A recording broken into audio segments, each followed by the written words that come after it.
네, 안녕하십니까. 김 교수입니다. 어, 오케이. 이번 국어 두 번째 저희가 읽을 내용은 바로 위험사회가 있는 내용인데요.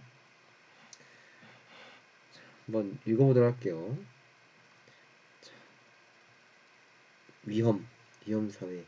고도로 산업화된 현대의 문제. 그러니까 지금 이 위험사회 개념은 현대에 관한 문제고, 위험과 재난에 대한 예측이다.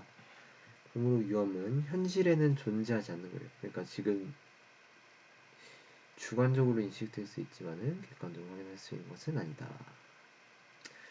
자, 그런데 글로벌 경제 위기나 일본의 후쿠시마 원전 사고가 명확히 보여주듯이 보세요. 현대 사회는 지구적으로 연결되어 있대. 자, 우리 이제 우리가 생각하는 뭐 위험하다는 거는 이제 그런 개념 자체가 되게 보다 주관적이다. 그리고 미래에 대한 예측이다.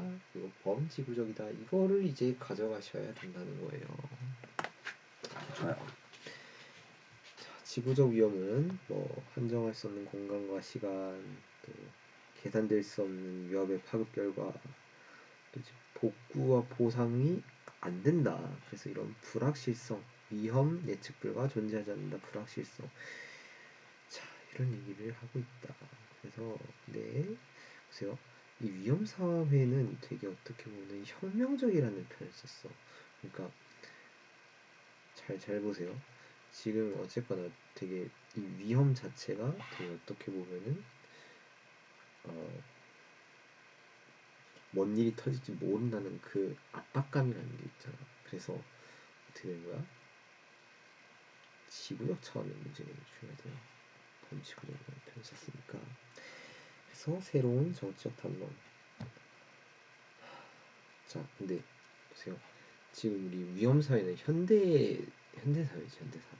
그래서 우리가 무슨 생각할 수 있냐면은, 그러면 현대 이전과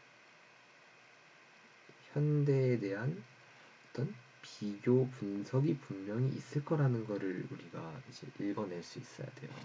그래서 이렇게 보세요. 권위 의존하는 정치. 그게 뭐야? 산업적 근대화 시대에 있었던 그런 표현입니다. 그래서 권위만으로는 신뢰를 잃게 된다. 오히려 그래서 이 정치 권력의 공백 것들이 세계적 여론을 형성이 되고. 그렇죠? 보세요. 이 세계 시민들이 이거 이 범지구적 위험, 이 고도화된 위험을 정치권에서 해결할 수 없는 걸 알아. 그래서 내가 이거 해결할 수 있습니다. 오히려 몰락한대요. 이렇게 자, 근대화의 논리에 의해서 정당화되었던 이런 기술의 발전이 위험에 의해서 어떻게 된다? 압도당하게 된다. 그래서 어떻게 된다? 성찰적 근대화. 자, 산업적 근대화와 성찰적 근대화는 그런 뭐야? 반대되는 편이겠죠. 그래서 우리는 의식된 무지를 중심으로 반성하고 정치적으로 반응하는 사회이다. 되게 깔끔한 질문이에요. 자, 적절하지 않은 거 한번 볼게. 위험사회란 근대 정치적 반응하고 정부의 책임이 커진 사회야? 아니죠. 일단 위험이란 예측 존재하지 않고 정치적 방법 오케이. 어떤 사회가 있을까? 정치 권력에는 공백이 생겨요. 오히려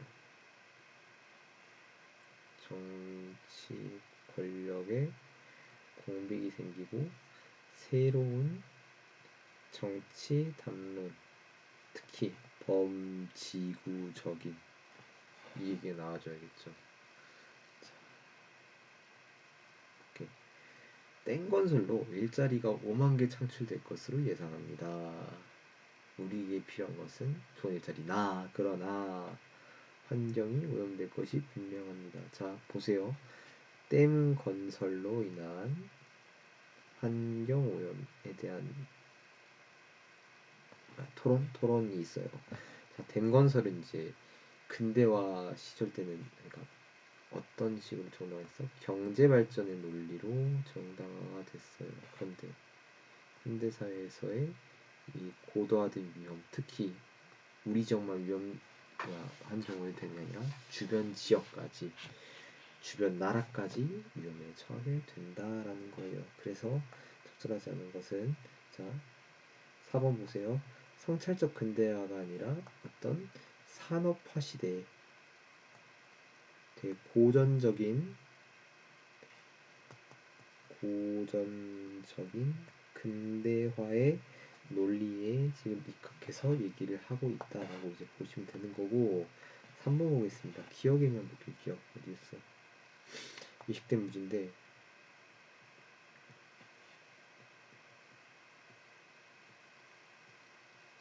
이게 무슨 뜻이야? 20대 문제가? 그러니까 의식은 하고 있어. 그러니까 위험에 대해서 우리가 인식은 하고 있지만은 구체적으로 어떤 일이 일어날지 몰라. 그쵸? 그래서 어떻게 돼요? 새로운 정치적 담론이 생기는 거예요.